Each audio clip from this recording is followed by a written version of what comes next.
Hudson Pride is a nonprofit community-based organization situated in Hudson County, one of the most vibrant and diverse cities in the country, and home to the largest LGBTQ+ community in New Jersey. 25 years later, they continue to deliver a wide array of services, programs, and events to meet ongoing health and social support needs of the community. Today, we meet Elizabeth Shidle, Executive Director of Hudson Pride Center, and Joseph Sabata, Community Engagement Manager. So when you come in our door, we want to make sure that everyone feels so welcomed in our space. So this is kind of like a little sitting area, right? You can grab coffee, a snack, kind of just hang out while you wait for your appointment or to check in with somebody. Hudson Pride Center is the largest LGBTQ+ community center for the state. And we have 2 locations now officially. This one you're in, which is our Union City office. And we have our main location in our Jersey City location in Journal Square. Hudson Pride has been around for 32 years, and our mission and our goal is to provide LGBTQ+ individuals with health, support, and social services to really help them thrive in life. When I was looking for a second location, it was a priority to find a storefront.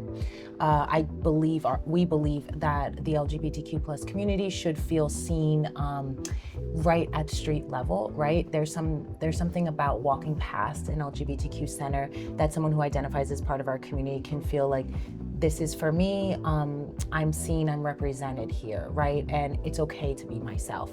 And so when we found this location, I was like, there will be a rainbow strip with our name on it. We will have this beautiful rainbow bench that highlights kind of our logo. And people can, as you can see, people can walk by and see kind of like what's going on, understand that there is an LGBTQ presence here, that this is a city that is safe for them to exist in, and that they can feel like they have a home. So our doors are always open during business hours. Anyone can just walk in, kind of ask about what we do, make an appointment, just kind of hang out here in our community space if they want, get some coffee, a snack, and just be. So what kinds of services do you actually provide to, say, someone who feels that they are having a really tough time connecting with other LGBTQ people, but maybe feeling not accepted by their family? We do so much for our community. So let's say, for example, our youth, right? A lot of our LGBTQ youth don't feel safe and comfortable coming out still. Maybe do not think they're going to be accepted by their family in school or by their friends. And so oftentimes they find centers like ours to lean on for support. As we move through here, you'll stop by reception, let any staff member that's here know kind of like what you're here for, what kind of services you're into, if it's your first time coming in or if you have an appointment. From there, some folks just come in and they want to just hang out, right? So we wanted to make sure there was a space available just to come in. Some people come, they just work on a computer, watch TV, or kind of like, work on homework, job search, anything like that. Nice. They can just be and relax and take a break from the outside world. Very nice. We have a youth program. You can first, it starts with like just coming in, doing an intake, us assessing like your needs, how we can best support you, and then going through the process of gathering your information and then setting you up with a staff member to do some one-on-one work with. Following that, our youth could join our weekly Friday night youth programming. So every Friday we have what's called Youth Connect, where there's a workshop tailored for LGBTQ+ youth. And it's really youth from all over the county. Sometimes they come from other counties as well. And it's an opportunity to just meet other LGBTQ+ youth, get to know them, and have like a fun workshop setting plus dinner. So that's a really great program that's been going on for over 10 years with us. And that's followed by events throughout the year out in the community. So sometimes we take our youth to the movies, to go bowling, to do like fun nature activities, anything focused around health and wellness. We do dance classes, yoga, things like that. And then we have major events like a youth fashion show and an LGBTQ youth prom. That's awesome. Yeah. So these are 3 private offices where if you're doing like a mental health service, an HIV test, a client one-on-one intake, you would meet with our staff to get full privacy and kind of just have that intimate session that you're looking for as a client, right? These desks are for staff. We believe in kind of like co-working spaces, especially because a lot of our staff work between this office and our Jersey City location. They may not see each other all the time. So we definitely want to allow for just like natural workflow of like collaboration and things like that, and giving them the opportunity to still work together. And one of our leading programs right now is our mental health program. So we have free and available mental health sessions for our community because we oftentimes feel like there's a barrier to care, especially trying to find a therapist that has availability that might be in your insurance. If you don't have insurance, how you navigate that, or if it's a struggle to pay your co-payments. So we offer completely free therapy sessions for those who are in need. If you go on our website, you can see how to get in touch with us for volunteer opportunities and for donations as well. Right now is a really great time to get involved. So we are at this point now where definitely donations and allyship and support to get involved in any type of way is obviously something we're always looking for. So Joseph, tell us a little bit about the people that you are featuring here. Yeah, so since we're in Union City, especially in Bergenline, there's a big Latinx community here. So we really wanted to highlight some Latinx queer icons on our wall. So we have Jose Soraya, who was the first openly gay person to run for public office. They also created the Imperial Court of New York, well, the Imperial Court system, but the Imperial Court of New York, they are big supportive of ours. And what they do is they host charitable events for LGBTQ organizations across the nation. So it's really important to highlight him, and since we still feel his support to this day. The next person is Pedro Zamora, who humanized HIV by openly sharing their HIV status. And they did that on MTV The Real World in the early 90s. And so it was just a really important time for us to like share like his experiences and stuff like that. And, you know, his advocacy is still like felt today. And then the last person is Angie Extravaganza. She is featured in Paris is Burning, which is like an iconic documentary that showcases like the ballroom scene in the late 80s, early 90s. And she's just an icon. So we definitely want to get some trans representation on our wall too. For sure. Yeah.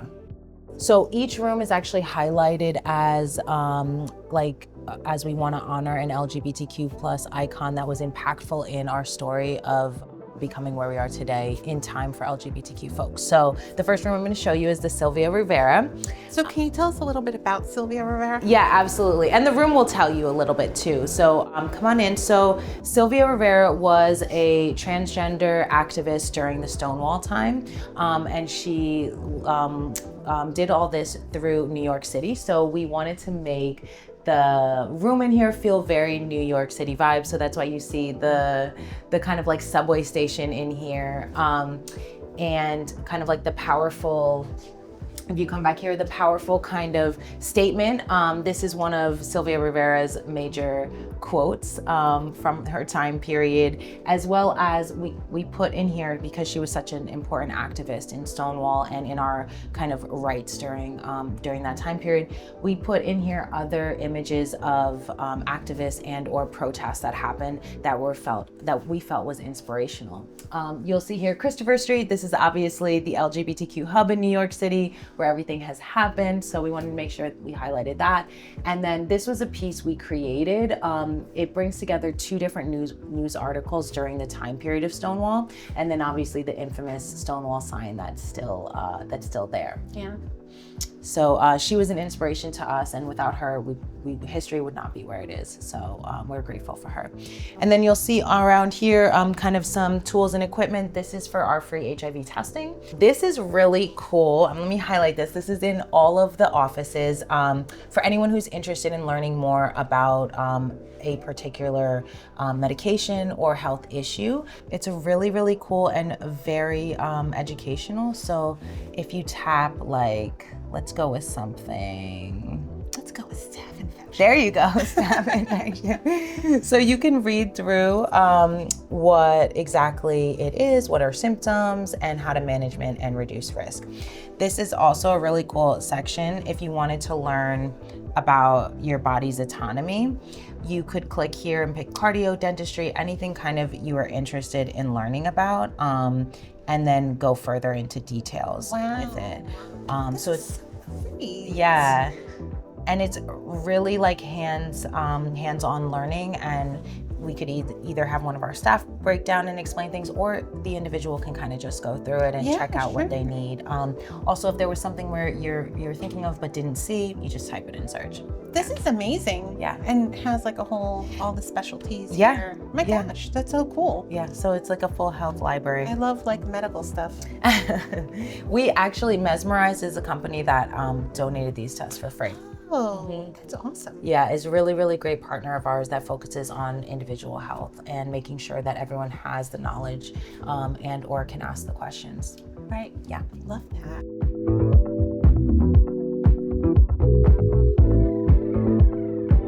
This room, we really wanted to honor and highlight Walter, so we did obviously this beautiful wallpaper. And then we did this mucho, mucho or more, which is like, if you know Walter, this was his saying. Yeah. As well as we wanted to put up and highlight like all of the really cool signs. And what better way to do that but in a mirror for yourself too. You could see yourself in a little bit of You could see yourself in a little everything, you know? And then, and so we got these really cute, you want to take a seat? We got these really cute chairs. So I know. How relaxing. I know. This is great because you could really feel comfortable, right? feel comfortable and just, be open about, talking about what you want to talk about. Exactly, which is, so the purpose of this room is those free mental health sessions. So clients can come here, they meet with a therapist at no charge to them. They just book the appointments with our receptionist and they can feel safe and comfortable to talk about whatever is on their mind and know that they're going to be seen, heard, and affirmed while they sit in these like really cute, comfy chairs. I love it. In here, this is also a client session room, right? So it's kind of like a warmer environment. You'll see like the softer colors. Frida was definitely a staple for us in the Latinx bi community, right? And so we wanted to highlight her. Oftentimes, I think people don't know that she was part of the LGBTQ plus community. And so having like a queer artist, especially during her time period, is so important to our community. And you'll notice that each person that we highlighted is part of the Latinx community, and we wanted to make sure that was a focus for our Union City office because we are in a location that services and highlights the depth of the Latino community. So I love that. So yeah, we did a flower wallpaper for her because that was kind of like her theme in the artistic world, flowers and art and things like that, and then natural wood, and then obviously having a beautiful photo of her as well. So this room is really just like used for one-on-one sessions with clients, check-ins and things like that. It's also very calming. Yeah. Like, although it's a little trippy, but it's like very calming to be amongst like flowers. Yeah. And she has a very sort of calming presence about her. She does. Yeah. And she was such a beautiful soul. So we love highlighting her. Yeah, absolutely. Anything is possible, right? Like the idea is that this room should feel safe, relaxing, and that like, we're here to help and try to make your dreams come true and get you through experiences and times that you need support with. Yeah. I love that. Yeah. I really do love that. I know just, having friends that have been in situations where they feel like they're alone and being able to connect them with community that is like them brings them an enormous sense of relief and comfort and create, you're creating the community, right? So yeah. And I would say that time is now, right? Like, how do we meet the moment? Right now, there's an entire administration that is saying that we don't belong, we don't exist. They're trying to traumatize LGBTQ folks. And so providing a space where you can come, meet other people like you, know that you're not alone, and that there is a support system and a community out there to protect you, to help you, is what Hudson Pride's all about. And that's how we're meeting the moment. Yeah, because at the end of the day, everyone knows someone in their family and their friend circle who is LGBTQI. You know? So there is someone that is always needs help, and it's best to be able to help them and be there for them and support them. So well, I just want to say thank you for coming, because this, without folks doing this for us, the message doesn't get across as easily. So this means the world to us, especially now.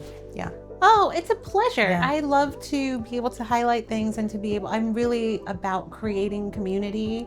And I think, you know, we are in a very macro universe here in Hudson County where there is the internal support structure, but knowing that, you know, people that need help can come to anyone who they see on the screen and say, hey, you know, I want help or I need support. This is a fostering space, you know? And I hope that message is received to who sees this, because that is what we're all about: connection, community, and help, support.